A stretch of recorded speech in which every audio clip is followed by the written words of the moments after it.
Hello, friends, and welcome back to the Juicebox Podcast.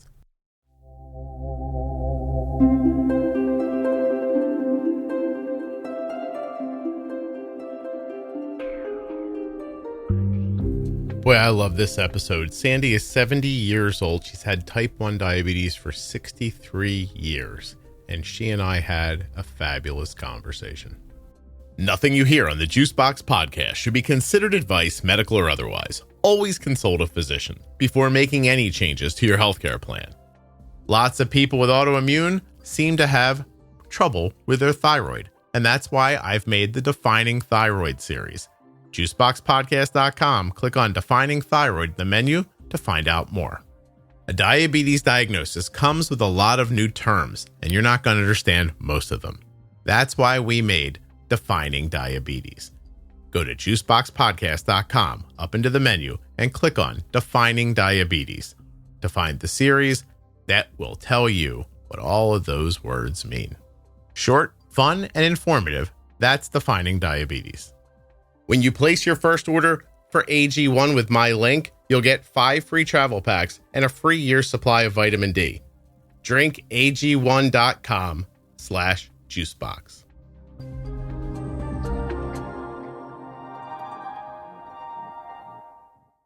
This episode of the Juicebox Podcast is sponsored by Dexcom. Dexcom.com/juicebox. Get the brand new Dexcom G7 with my link and get started today. This show is sponsored today by the glucagon that my daughter carries, Gvoke HypoPen. Find out more at gvokeglucagon.com/juicebox. Hi, this is Sandy Schwartz.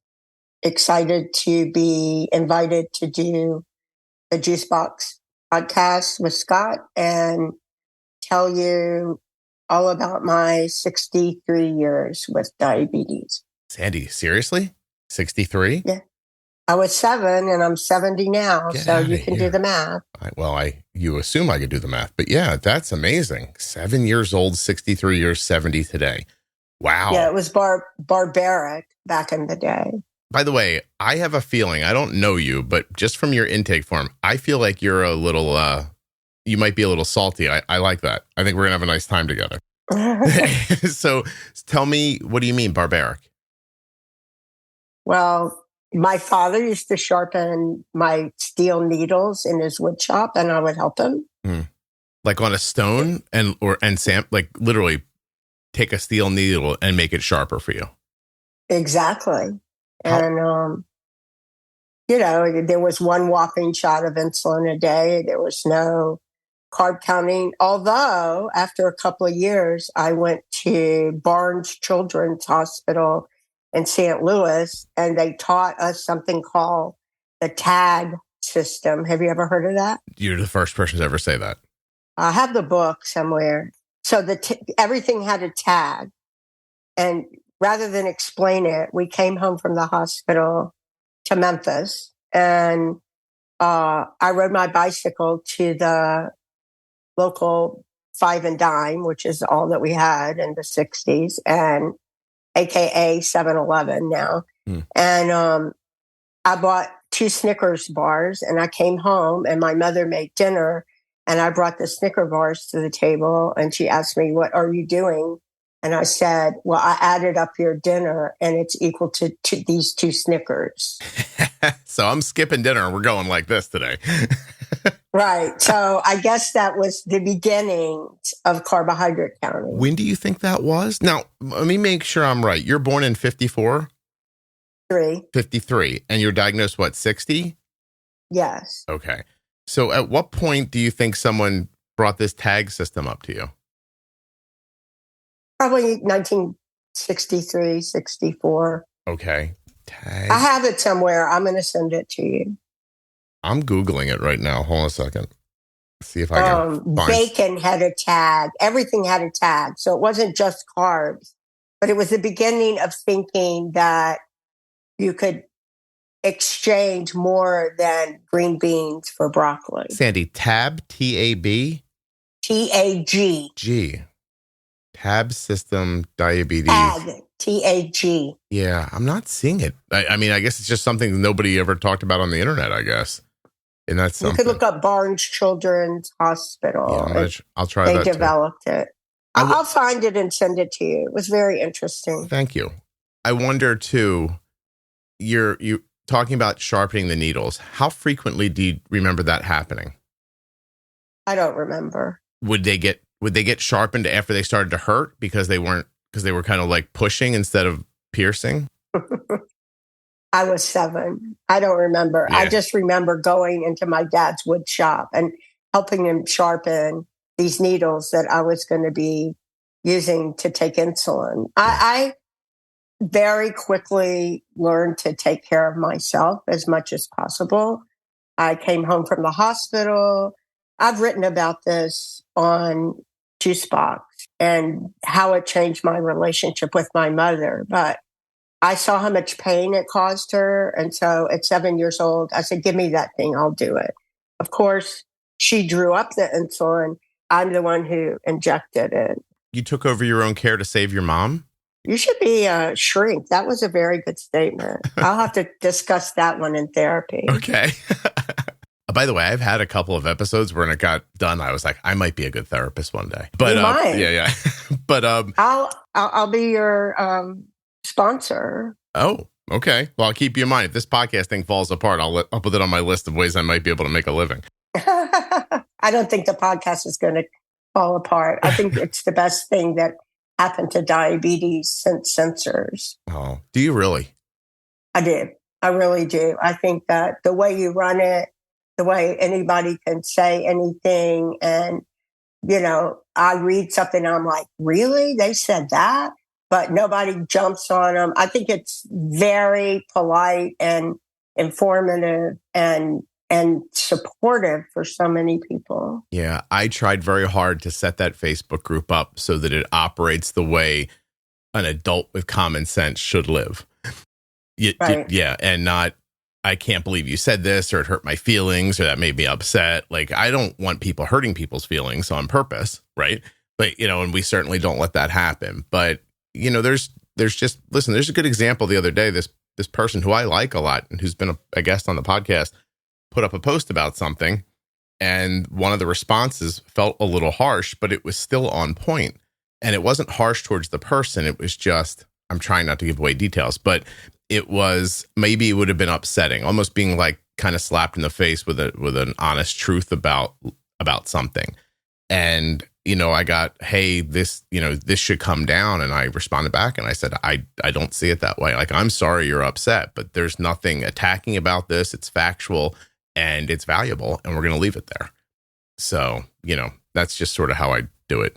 I think it's a giant diabetes support group for the world. It is really. Yeah, no kidding. 47,000 people right now in it. And by the time someone hears this, it'll be 6 months from when we record this till somebody hears it. And I can tell you, as crazy as it sounds, yeah, there'll be 4,000 more people in there by the time this airs. Wow. Yeah. So there'll be more like 52,000 probably by the time this comes out. Well, good for them. It's good for them. Yeah. It adds 150 new members like every few days. Wow. Yeah. I'm very proud that you said that because you're 70 years old and you've had diabetes for 63 years. Like, to say that this thing I made feels valuable only second to CGM is really touching to me. So I appreciate that. If you take insulin or sulfonylureas, you are at risk for your blood sugar going too low. You need a safety net when it matters most. Be ready with Gvoke HypoPen. My daughter carries Gvoke HypoPen everywhere she goes because it's a ready-to-use rescue pen for treating very low blood sugar in people with diabetes ages 2 and above that I trust. Low blood sugar emergencies can happen unexpectedly, and they demand quick action. Luckily, Gvoke HypoPen can be administered in 2 simple steps, even by yourself in certain situations. Show those around you where you store Gvoke HypoPen and how to use it. They need to know how to use Gvoke HypoPen before an emergency situation happens. Learn more about why Gvoke HypoPen is in Arden's Diabetes Toolkit at gvokeglucagon.com/juicebox. Gvoke shouldn't be used if you have a tumor in the gland on the top of your kidneys called a pheochromocytoma, or if you have a tumor in your pancreas called an insulinoma. Visit gvokeglucagon.com/risk for safety information. Today's episode of the podcast is sponsored by Dexcom, and I'd like to take this opportunity to tell you a little bit about the continuous glucose monitor that my daughter wears, the Dexcom G7. The Dexcom G7 is small, it is accurate, and it is easy to use and wear. Arden has been wearing a Dexcom G7 since almost day one of when they came out, and she's having a fantastic experience with it. We love the G6, but man, is the G7 small. The profile, so much closer to your body. The weight, you can't really feel it. And that's coming from me, and I've worn one. I've worn a G6, I've worn a G7. I found both of the experiences to be lovely, but my gosh, is that G7 tiny. And the accuracy has been fantastic. Arden's A1Cs are right where we expect them to be, and we actually use the Dexcom Clarity app to keep track of those things. That app is built right in to Arden's Dexcom G7 app on her iPhone. Oh, did you not know about that?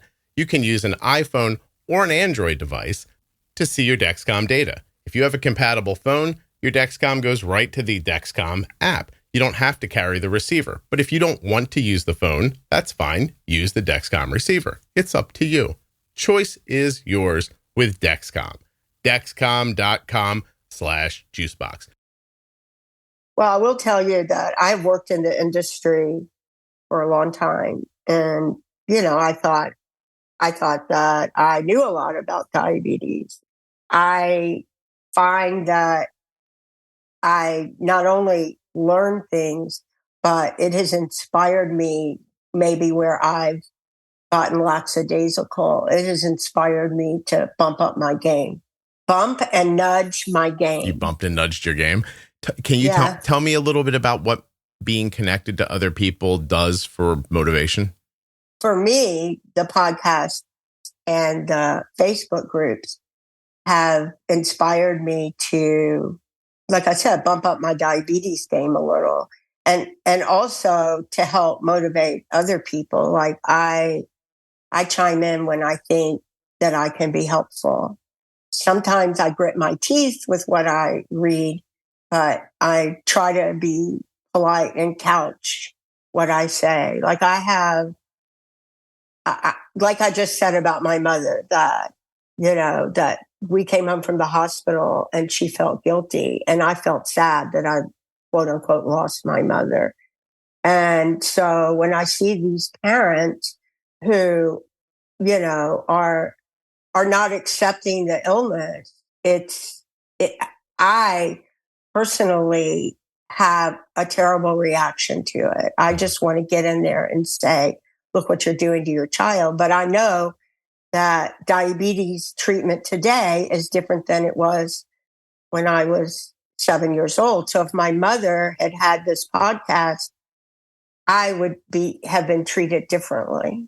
Are you saying that a parent that can't accept the diabetes and fold it into life is projecting rejection to the child? Rejection of the child? No. Guilt, grief, fear. This is from the child's perspective. If the parent doesn't seem like they've got it and they're not burdened by it, give me the bigger picture. I think the parent feels guilt, fear, sadness, anger, goes through all the grief responses. Mm-hmm. And let me not generalize. To me, I felt like, hey, where did my mother go? But I didn't know that at the time. Yeah. I have, through thinking and feeling and watching the relationship with my mother, which deteriorated from the day I got diabetes, I think that I wish she had accepted it as well as I have. I think as a kid, you go through it. I mean, you go through whatever you're going through and you don't know better. You just do what you have to do. And then when you see your parents change so much, or let me personalize it, when I saw my mother change so much, it created a rift. Mm-hmm. And she never got over that? Or was it just set in motion and that's how it felt to you then? It feels kind of sad to say, but I think I never got over it. I tried really hard. I I couldn't have said all this. If I'd known all this while she was alive, I would have processed it with her. But I think it set in motion that mother-daughter stuff times 10. Mm. So she had all those feelings that you described. You feel like she disappeared from the scenario. Maybe she came back and got it together, but by then you were hurt and you couldn't get past it. I think she she was always very proud of all the steps I made. And I was giving a talk one time at the Diabetes Research Institute at the University of Miami to a bunch of fellows.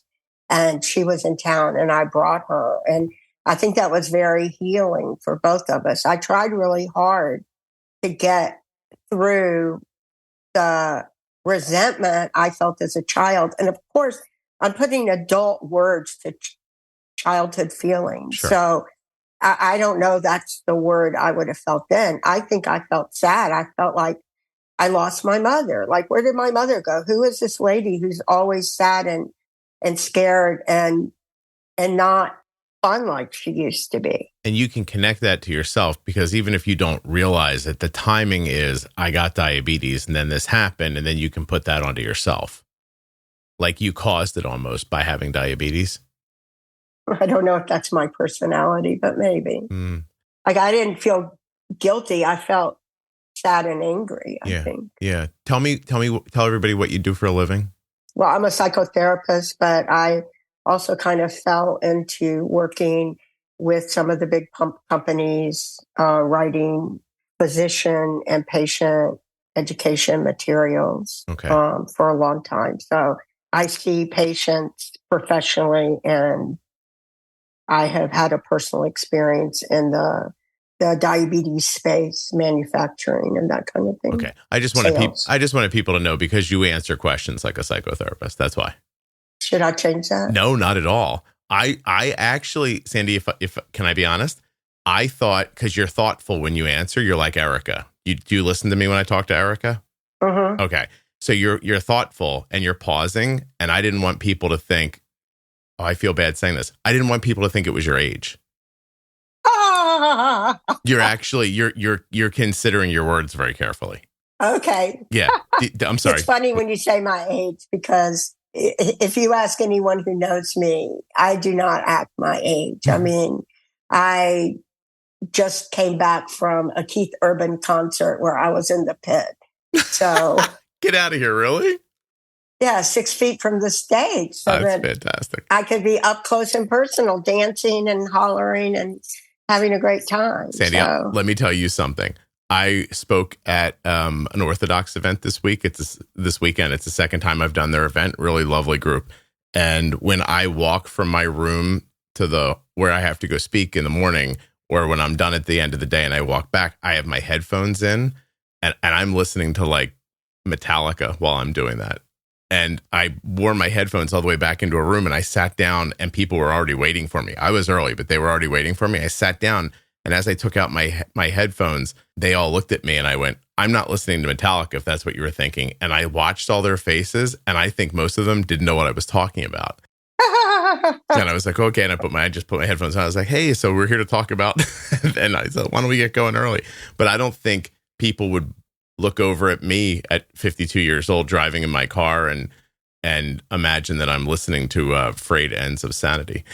So good for you. Well, I drive a Bronco with the top off, and I blare Jimmy Buffett. God damn, Sandy. I used to work on a scuba diving boat, Scott. Oh, Sandy, you're a party. I see what's going on here. All right.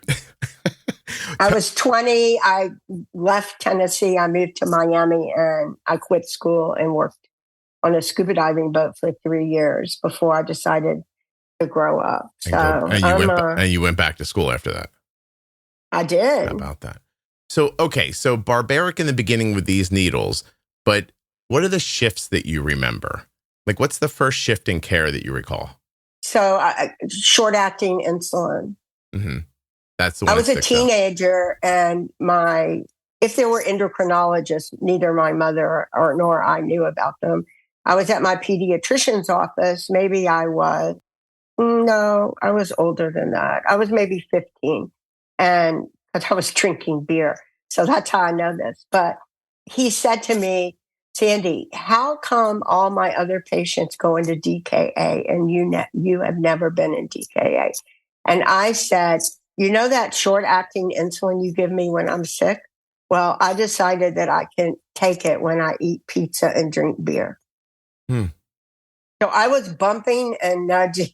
You were. I also, even younger than that, I used to take as much one shot of long acting insulin a day, as much as it took to get low, and then back up a unit or two. Oh. So I kind of saved myself without knowing it. Yeah, you and I have a lot in common. So you pressed the boundaries of what they gave you, and because you didn't have a measurement system, you were like, I'm going to keep trying this till I get dizzy, and then I'll back it up a little bit. Exactly. And the same thing with the short acting insulin. If you can give me this, well, here's another thing. I have asthma and I take steroids. So if you can give me this short acting insulin when I take steroids, then I can take it for pizza and beer. Yep. Yeah. So you figured out what to do with that medication before they knew what to tell you to do with it. Yeah, in the 60s. I feel like that right now with GLPs, by the way. Mm-hmm. Yeah. Like, so Arden's taking a GLP and it decreased her insulin needs pretty significantly. And she's in the middle of her finals, like today and tomorrow, her last finals day for this quarter. And she and I were talking this morning.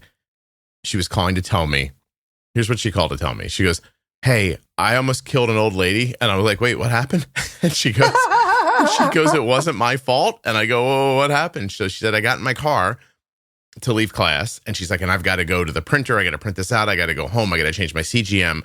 Then I've got to get back to class and I got to turn in this other final. And if the printer's not, like, she's kind of going on and on. She's like, but I get in my car. I sit, I put my stuff down. I get settled. And cars now, they have cameras and kids drive them like video games. Like, kids don't look over their shoulders. They access cameras, Right. So she's like, I don't know what made me look forward, even though I was backing up, but I'm so glad that I checked my cameras. Then I looked forward and I said, why? She goes, this very old woman was leaning on my car. Oh my God. And she had just been walking through the lot after Arden got in the car, and she's leaning on the car and doesn't realize Arden's in the car, but she's using it for support. And Arden said if I would have backed up, she absolutely would have tumbled over, slammed her head on the car, and just went right to the ground. And she's like, I'm just so happy that I saw her. And I was like, no, that's great. And then, I'm glad everything's okay. She's okay. Yeah, she's like, I let her lean until she was done and then walk away. And I was like, okay. But then I was like, hey, your CGM is about done. You got to go home and do your CGM. And she's like, yeah. She's like, that's on my to-do list this morning. And I don't think there was enough GLP in the pen when I shot it. And I was like, what do you mean? She goes, I'm supposed to shoot a half of this Ozempic. We're moving her from Ozempic to something else, but there's a transition period. And she goes, but I shot it and I don't even think there was a quarter. And I said, that's not going to be enough. You're going to need to go to the next pen that I gave you and do it again. She goes, will that be too much? And I said, well, the alternative is your blood sugar is going to be crazy until we get back to the next injection. So just do it. That's a thing, like, her doctor prescribed it for her, but like, our insurance won't cover that. And if you go to any endocrinologist right now and tell them, like, we're like shooting like half milligrams of this and that, and Arden's, they'd be like, you can't do that. It's not okay for that. But I'll tell you right now, and you might be listening to this right now and being like, you can't do that, Scott. But 5 years from now, you're going to look back on this recording and go, that guy was ahead of the curve. And that's where you were. So do I seem like the kind of person that would say, you can't do that, Scott? I'm going to say, give me some. Yeah, no, I think you're all in. I love that example because you literally took something that they gave you and they were just like, look, for steroid problems, if you're sick, like this kind of stuff. And you're like, well, wait, all that this is doing is I'm having a high blood sugar and this is bringing it down quickly. I'll apply this to anything. You know what I mean? Exactly. When you say you think that might have changed the course of your health, what has your health been like all this time? My health is excellent. Sometimes I have survivor's guilt because I've lost so many friends to diabetes. But for people listening to this, they have to realize that we took one whopping shot of insulin a day. We had no way to bump and nudge. And luckily, that rarely happens like it used to. But my health, I don't have any of the other metabolic syndrome conditions. So I don't have any high blood pressure. I don't have any high cholesterol, no neuropathy, none of the things that make diabetes hard to treat, except I take steroids on a regular basis. But just like you're doing with the Ozempic, you just get to know how much insulin you need for how many milligrams of steroids, and you do what you have to do. I mean, it's a balancing act, but it's not impossible. Sandy, tell everyone listening, if you would have listened to doctors and waited for them to help you, where would you be right now, do you think? Dead. You think you would be dead? I know I would be. Yeah. So when I had diabetes 19 years, I went to the University of Florida for graduate school. And right before I went to the ophthalmologist and found out that I had background retinopathy in one eye.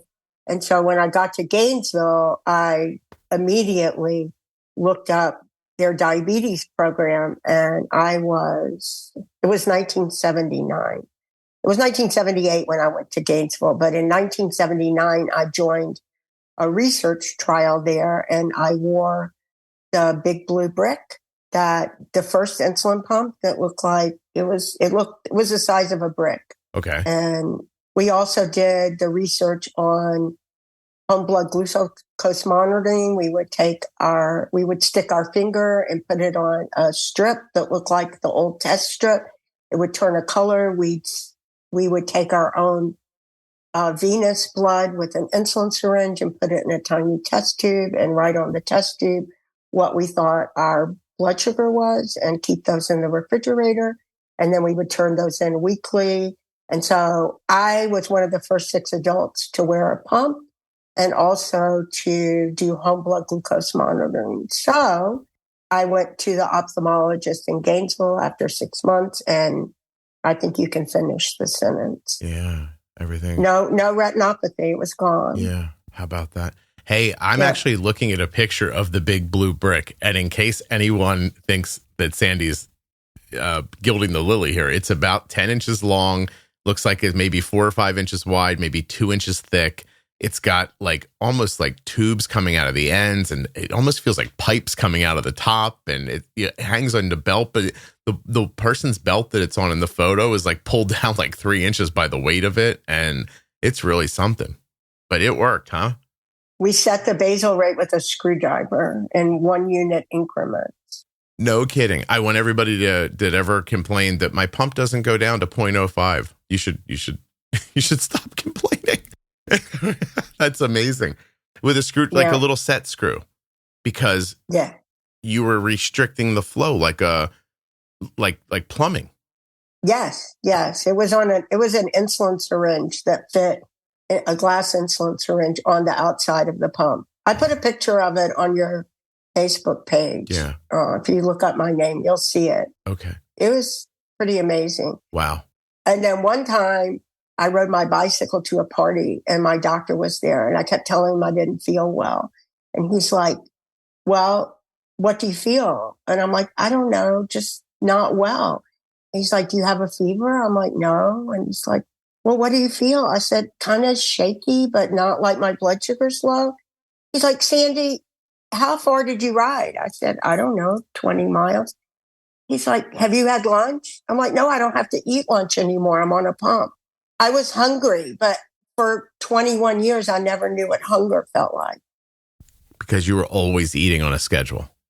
Because long-acting insulin, you were feeding it. It peaks. Yeah, I was feeding my insulin instead of my insulin feeding me. So I was hungry, but I didn't know what hunger felt like. No kidding. Did the brand of management that was necessary while you were growing up, did it have any poor impacts on your relationship with food? Hell yeah. Yeah.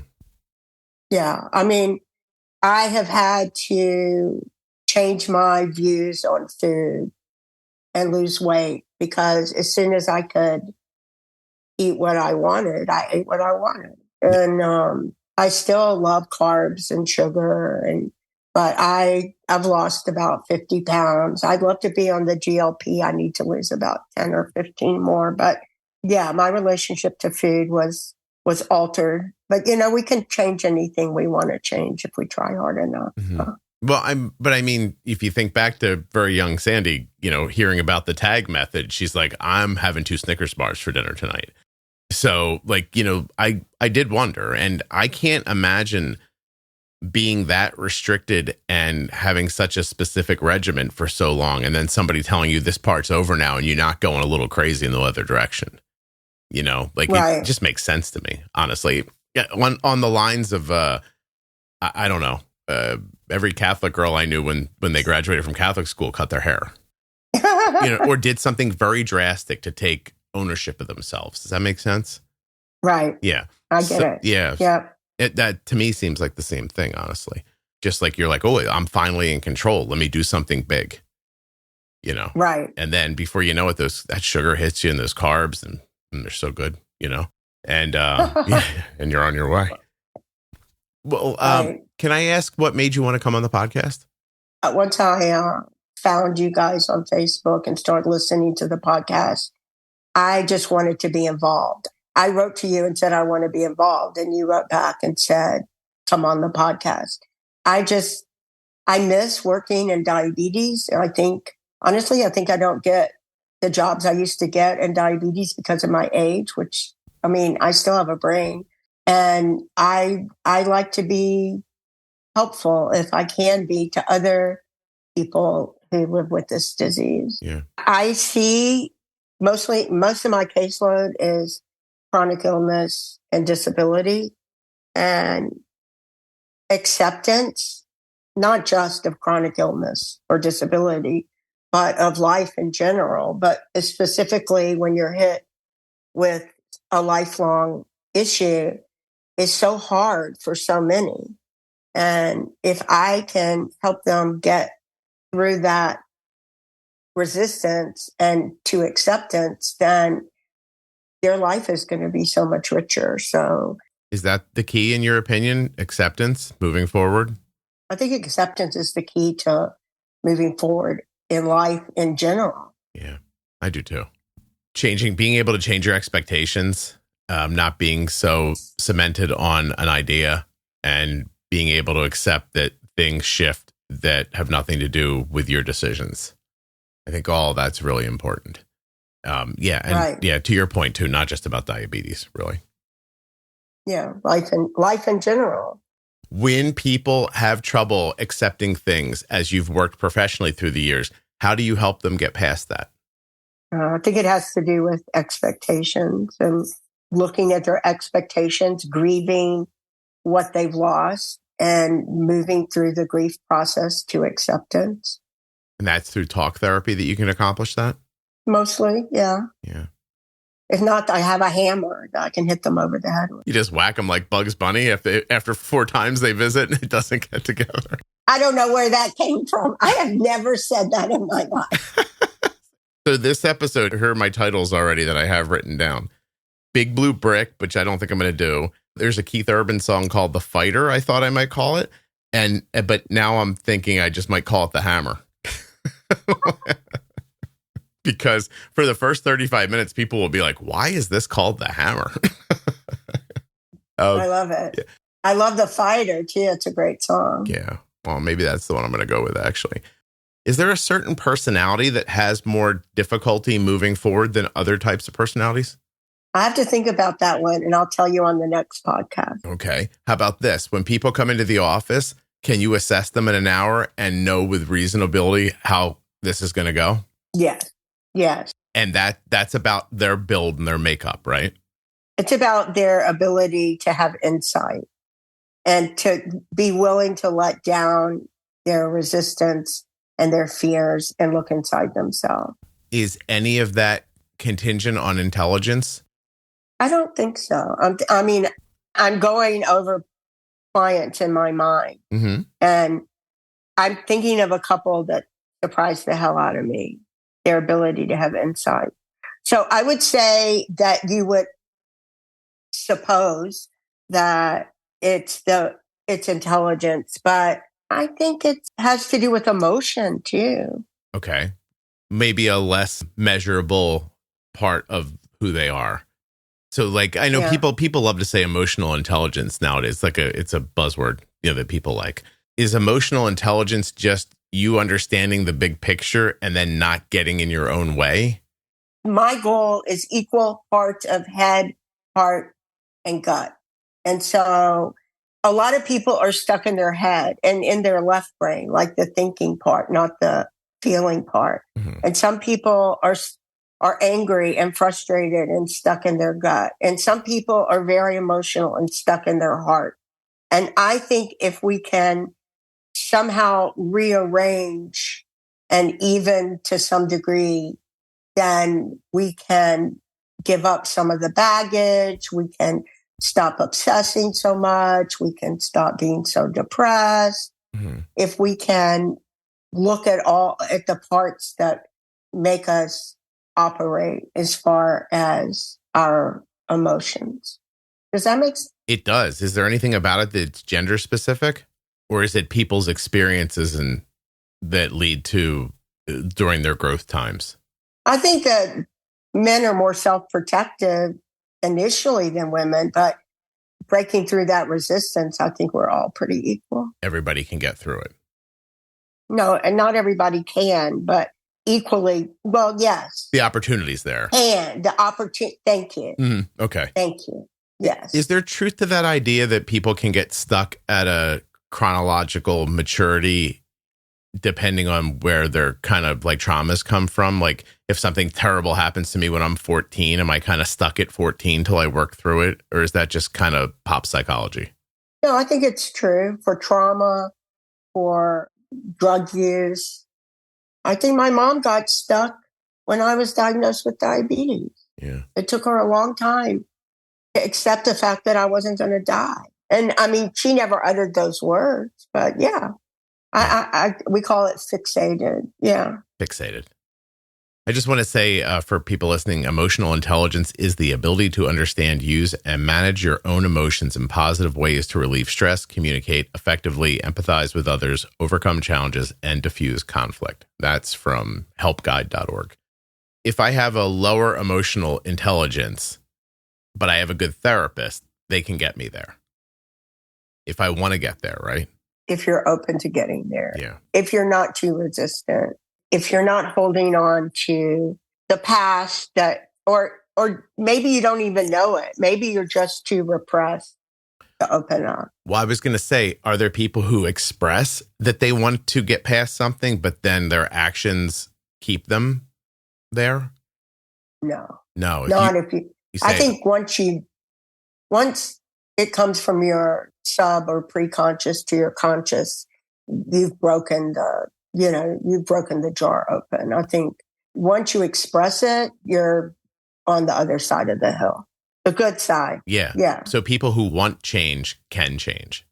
I believe so. Yeah. Don't you? Do you believe that? Oh, absolutely. I also think that it correlates right with diabetes to that thing I say to people, like, you get what you expect. Like if you expect high blood sugars, as crazy as it sounds, there's these tiny variables in your thinking and your actions that you'll never even notice that are pushing you towards high blood sugars. Right. If you expect to be more in control, you make these little micro movements and decisions that get you there. And it's not a thing you'll see happening, but it's about attitude. It's about who wants it more, and who can stick with it long enough, do the work, not give up, that kind of stuff. Eventually, one day you pop your head up and you're like, wow, I'm good at this, but you don't see it happen. I like that. Yeah, no, I really believe that. I just think that it's funny because I took a very technical thing and then had an emotional reckoning from it. And the technical thing was I started to see wherever I set Arden's high alarm is where I could keep her blood sugar, which didn't make any sense. If the alarm was at 250, then her blood sugar was frequently 250. I made it 200, then her blood sugar frequently didn't go over 200. So I was like, ooh, 180, 150. Once I was off to the races then. And then I eventually pushed it down to 120. And then I get what I expect. Like I saw the technical side of it, which just really is, if I'm being clear, once you have your settings right and you know what you're doing a little bit, you react to those alarms. Your reaction requires less insulin because it's happening at a lower number. If you use less insulin, you have less of a chance of a low. So you have less of a chance of a rebound high. And that's what keeps your stability there. But the truth is that once I saw the technical aspect of it, I realized that there's a bigger picture of unseen forces. And the way it came out of my mouth one day was, I think I'm getting what I expect. So I think you get what you expect. And that's it. Like if you say to yourself, I'm going to get up every day and do 10 sit-ups, and you actually do them, your stomach will get harder. Like it's just, you'll get what you expect. You just have to do it. I love that. And probably the best thing I've gotten personally from Juicebox is setting those high alarms. Yeah. I mean, I never put it in the terms you just put it in, but I've been lowering them, and my A1C has come down and down. It's never been high, but I'm like, what the fuck? I mean, he's right. That's fantastic. What were target A1Cs through your lifetime? I mean, I'm imagining the ADAs moved them a number of times through your life, right? Well, there was no A1C when I went to Gainesville. There was something called a glycosylated hemoglobin. The norm for that was around 8 instead of 6. Mm-hmm. And my first glycosylated hemoglobin, after 19 years of diabetes, bumping and nudging and using short-acting insulin for steroids and food, and everything I tried to do, was 18. Really? And the norm was 8. Mm. And I had to get used to hypoglycemia, shaking, sweating, anxiety at 120, then 110, then 100 once I went on that pump, because you get what you expect. And the other way too, Scott. Yeah. Your body expects high blood sugar, so it makes adjustments to blood vessels and a lot of different things. It's trying to keep you alive longer at that higher blood sugar. And then suddenly you bring that blood glucose down, and then you have low signs and symptoms at numbers that are not actually low. Exactly. Yeah. It's amazing if you think about it scientifically. Mm. I mean, an 18 glycosylated hemoglobin is like a 15 A1C. Yeah. No, I mean, I made good grades. I was in graduate school. You know, there was no 504 plans. And I never even thought about, my mother never thought about not sending me to school, but she didn't know what my blood sugar was. So you get what you expect. I mean, I expected to make good grades, and I did. So you went out there and found a way to do it. And also, once you felt low at 120, you didn't say, oh, I better make my blood sugar higher. You said, I better get through this because I have to keep bringing my blood sugars down. Well, the doctors told me that. I was like, I can't handle this. And they were, yes, you can. So it wasn't all me. I had a little help from my friend. Wonderful. Yeah. You get by with a little help from your friends. Exactly. There you go. Hey, the ADA is telling us right now that less than 7% for many adults. However, A1C is individualized, and your doctor may give you a higher or lower A1C goal depending on your needs. Way to not say anything, ADA. Congratulations. A lot of words. No guidance. Yeah. But listen to me. I think it's dangerous for people to try to have lower blood sugars when they don't know what they're doing. Yeah. Like, I have a friend who died because she got sent home from the hospital, not with type 1, with type 2, and was on hospice, but her daughter kept giving her short-acting insulin, but she couldn't eat. I mean, so it works the other way too. What you don't know can hurt you. Yeah, I am not a fan of just saying one thing. My thought here is that we don't want to do least common denominator education. So the way I always think of it is, in a class of 20 kids, there's, 2 or 3 exceptional kids. There's a handful of above average kids. There's average kids. There's below average kids. There's a couple of kids who are really struggling. And I understand the desire to not want to leave the ones at the bottom of the line, like behind. But at what cost is it to the rest of them who could take in more information? And isn't there a way to give everybody what they need instead of just saying the safest thing, which is, hey, you know what? As long as your A1C is below 7, you're fine. because then people are going to come along and say, well, the ADA says under 7, I'm fine. And I say, well, the person standing over there that doesn't have diabetes, their A1C is like 4.8, 4.9 right now. So that's pretty significant difference from 7 to 4.9. And they say, well, can you show me studies that say that 7's bad? And I'm like, I don't know if there's studies about that, but, show me studies that say it isn't. And they're going to say, oh, it's fine because, we've done studies and people are okay. But you don't know what they're accepting as okay. You know what I mean? Like, I don't know the answer to this question. Like, is a 7 okay? Is 6 okay? Is 5 okay? I honestly don't know. All I can tell you is that I try as hard as I can to put my daughter's A1C as close to normal as I can without putting her in danger. That's what I'm doing. And, like, if it got explained to me that way, then I think that everybody on the spectrum of desire and understanding could make their own decision. That's how I feel about it. But makes sense. Yeah. They say 7's okay, so that's what they say. Family growing up. Did you were you ever been married, have children, anything like that? I never got married.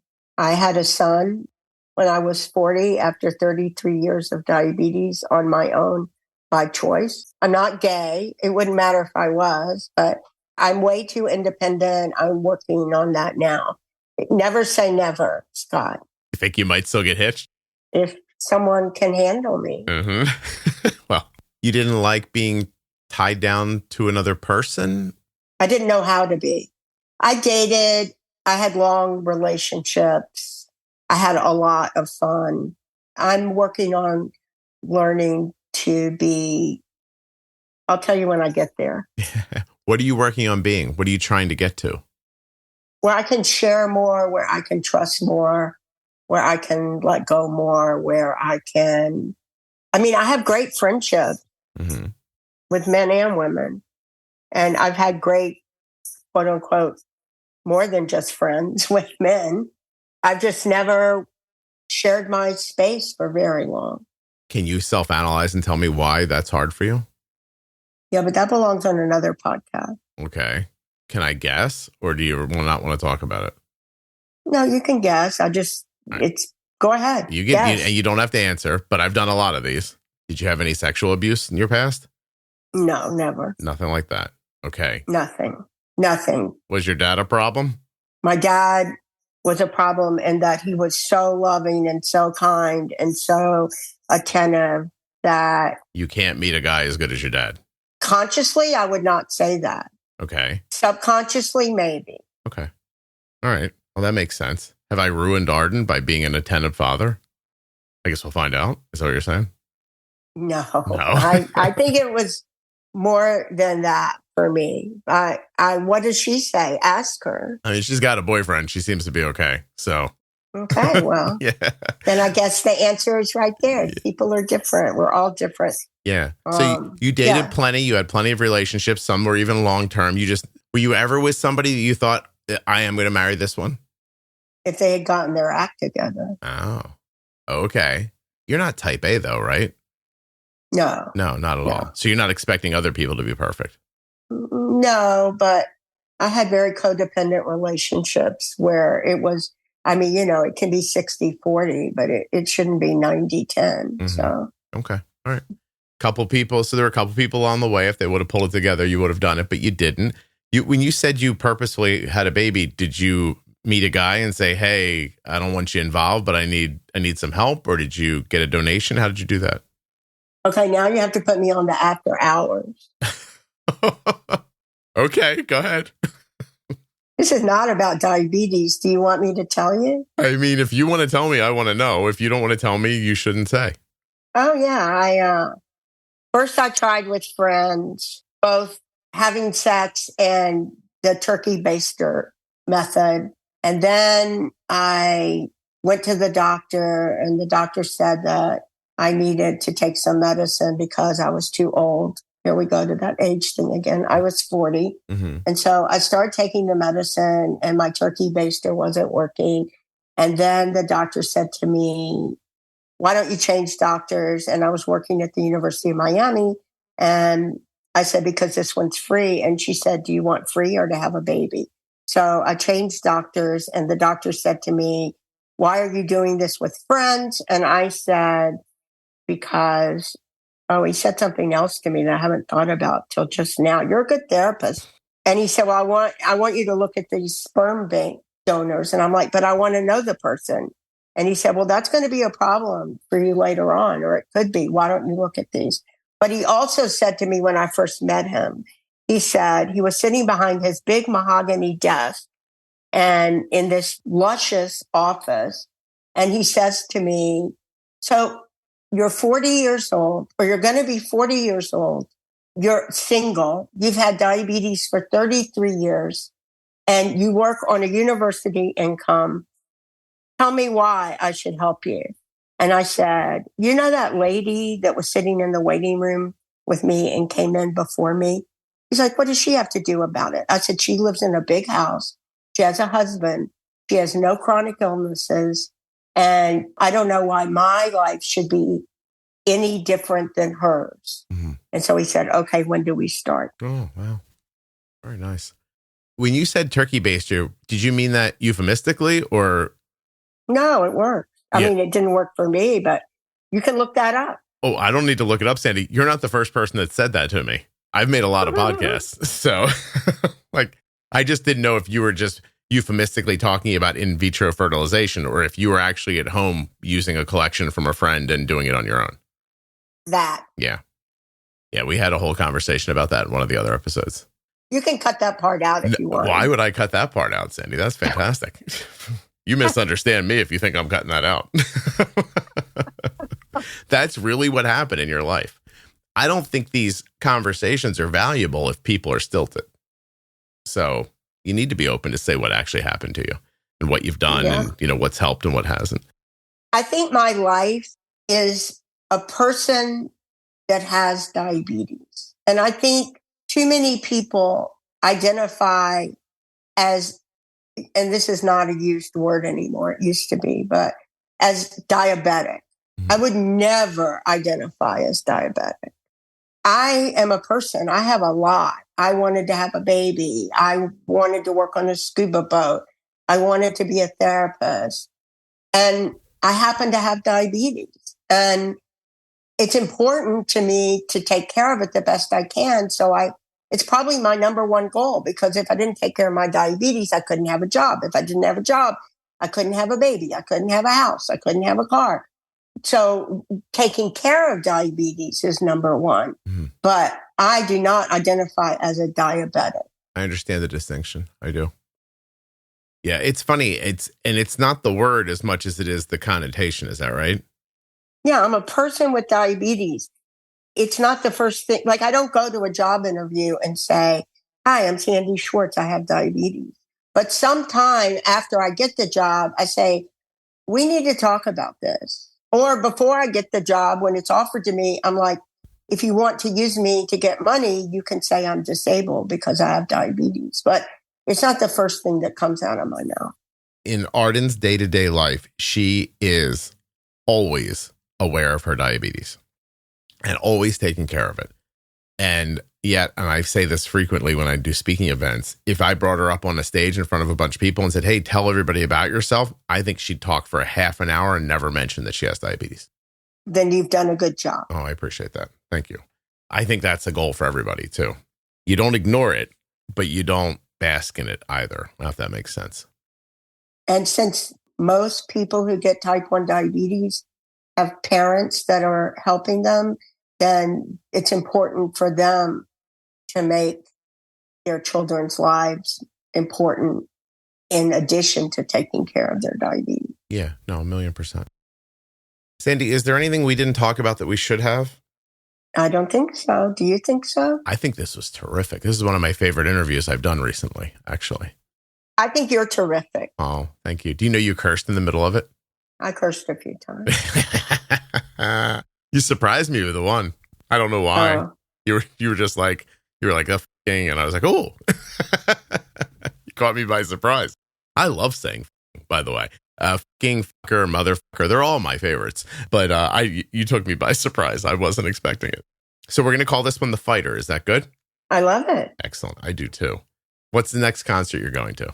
Well, I'm in mourning for Jimmy Buffett. And when he died, my feelings of immortality died a little bit with him. I understand that. So there's a big event in Hollywood Bowl. I don't know if I can get a ticket. I don't know what my next concert is. Like I said, I've been to like 40 Buffett concerts. So no kidding. You're a parrot head? Yeah, big time. I mean, I lived in South Florida. I worked on a dive boat. I saw him first in 76 at the Orange Bowl opening for the Eagles and fell in love. I've been to political rallies with him. I followed him around the country. I'm a huge parrot head. No kidding. Yeah, see, you say the Eagles, and then I know I'm going to get in the car and put the Eagles on and listen to them for a month. Well, I saw Buffett I saw the Beatles when I was 13. Did you really? Where? In Memphis, Tennessee at the Coliseum. It was the first time my mother let me go anywhere with a friend. She dropped me off and picked me up. Do you still remember it? I remember it. Yeah. The Beatles changed the whole world, huh? That's wonderful. What else have you done that everybody would be like, oh my God, I can't believe you were there for that? Do you remember the moonshot? Of course. Kennedy? You remember Kennedy being shot? Oh my gosh. We had to line up outside the whole school, the elementary school. And the principal came out with a big megaphone and told us we were going home because it was a sad day in our country. MLK? I live in Memphis. Yeah, that's what I was going to say. What was that like? We were sequestered in our homes. My father took home the cleaning lady with a gun. He carried it. I was the first time I knew we had guns. And he drove her home. My uncle's store was ransacked. I mean, Yeah. Yeah. It's crazy. Wow. My gosh. You've seen like everything. Can I ask a question? Wait, you have. Can I ask a question that has nothing to do with anything? Sure, go for it. How long into your life before you realized that everything's repeating? Like politics, entertainment, fashion. You hear a kid talk about politics and they're like, I think these people are all out for themselves. And you go, oh, you figured that out, did you? When's the first time you realize? Because it happened for me in my 30s when I was like, oh, we're just on a cycle. And new people are born and they think they're discovering something, but it's something the rest of us and history have known forever and ever. It's the first time they're seeing it. Like, do you agree with what I'm saying? Oh, yes. Yeah. I mean, I should have saved my bell-bottom pants. You could have worn them a couple more times, in a number of different decades. Right. But think about what you're saying. I mean, I don't want to get into politics, but sure. I mean, there was a time not too long before I was born that seems to be where there was so much division and anger, and that seems to be repeating, and that's pretty darn scary. Yeah. I think there's like more than one cyclical thing happening at the same time, right? Like, so there's a place where, like, I don't know, communities cycle, there's places where states cycle, where the country cycles, where the world cycles. Like, it's all like, but in the end, it's only powered by humans and their responses to things. So they're going to be very similar over and over again. What changes is, the materials the cars are made out of and the technology we have and stuff like that. So it looks a little different, but it's really the same. And that's why when people get to a point where they're like, I'm so scared, like it's, this is it, it's the end. I'm like, this isn't the end. Like, it's just going to happen again and again and again. It's going to keep happening like this. I don't know. I find it fascinating. I find it fascinating because if you can see that, you can live a happier life. And if you can see the repetition in diabetes and learn to accept it and be ready for it and not shocked by it, you can lead a better life. So, like, nothing should be surprising to you after you've seen it a couple of times, I guess is what I'm saying. That's an interesting analogy to diabetes. Everything is the same. I don't care how different it looks. People, ideas, processes, they're all, everything's the same. Right. Well, if you stop and listen to this podcast, the parts of it when I'm not talking about diabetes, I'm still talking about diabetes. Right. I get that. Yeah. I get that. How about new music? Do you know who Gary Clark Jr. is? I'm sorry, I don't. Don't be sorry. How hard is it to discover new music when you're not around friends as much as you used to be and out in clubs and going to places? Excuse me, speak for yourself. Well, no, you know what I mean. It's harder for me to discover new music. I'm contingent on my son, or my daughter telling me about newer music, and I try to keep up. And there is plenty of new music that I hear that I like. I don't do that thing it doesn't sound like what I grew up with, so I don't like it. It's hard to be introduced to it. I'm working. I get up in the morning. I take a shower. I eat something. I make this podcast. I do a bunch of work. I eat something again. I do more work. I'm not in my car at high school. I'm not bumping into 500 people or have you heard this? Interesting. Yeah. I agree. Yeah. All right. My last question for you, I promise. Did COVID scare the holy hell out of you? No. Did it scare you? No, I'm asking because of diabetes and age. Did you think it's going to get me? Or what would you, even if you thought that, would it scare you? No, I'm more go with the flow, take care of it when it happens. I mean, not that I wasn't careful and didn't get my, vaccines still now, but not much scares me. Is there a time in life, and maybe you haven't hit it yet, where you just say to yourself, what happens, happens? Whatever. I can't live forever. So if this is it, this is it. Or is that a freeing feeling, or do you not think of it that way? That is my life. The whole time? Oh, yeah. Yeah. Did you think you weren't going to live this long? At some point? At some point in your life? They told my parents I wouldn't live past 40, which is why I had a baby when I was 40. I mean, no, ironically, you're calling this episode The Fighter. I never thought I wouldn't live. That's what I said. A little bit of my mortality died when Buffett died, but I still got a lot. I mean, the day Jimmy Buffett died, I probably had 200 texts when I woke up. Tell me, Jimmy Buffett's death, because he's a contemporary, makes you feel mortal? No, because what he stood for. Oh, I see. Hey, go ahead. Tell me. What? No, just his free and easy lifestyle is me 100%. Yeah. And he still died. Yeah. Hey, did we just figure out why you didn't marry anybody? Because I wanted to marry Jimmy Buffett? Well, no, because do you think you didn't have children until you were 40 or get married because you thought you were going to die and you didn't want to start a family and then leave your family? And I'll go a little further, the way you felt like your mom left you. I don't know about the mom part, but after I was diagnosed with diabetes, for years, I had a repetitive dream. I was this child sitting on the front steps of our house, and this boy would come up to me and sit on the steps and say, do you want to get married? And I would say, well, I have to tell you I have diabetes. And he would run away. Mm-hmm. Okay. So you're afraid of rejection, maybe? Did it ever happen, Sandy? Did a boy ever say no because of the diabetes? No, never. And, I mean, it was part of who I am. They love me, love my fool. And men have loved you despite diabetes? With diabetes, not despite. Okay. Yeah. Okay. All right. That's all. I just wondered, you just said that all of a sudden, and I was like, oh, I wonder if that's what happened to her. If she just didn't. Yeah. Is your child, I forget, was it a son or a daughter? I don't know. My son was in the trial net. He has no markers. Every now and then, he's 30 years old. Every now and then, I test him because I see him drink 2 Gatorades in a row. And so I'm never going to stop being. Fine. I'm never going to stop being a parent. Is that what you're telling me? Well, you can't help but notice it, right? Yeah. Any other autoimmune for you? Celiac, thyroid, anything like that? No, I have probably intrinsic autoimmune asthma.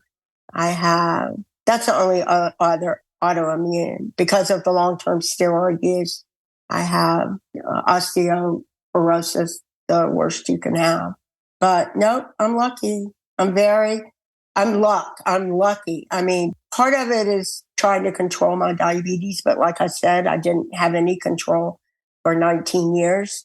I think most of it is genetics. And I'm just at the jackpot. Genetics, and you pushed insulin hard when you were younger. I did push insulin hard. I was not afraid of it. Yeah. How about that? Okay, let's leave it at lucky then. I like that as an ending. Thank you so much for doing this. I really genuinely appreciate it. You can absolutely come back whenever you want to. This is fantastic. Once things change, I'll come back. Okay. All right. Hold on for me 1 second, okay? Okay.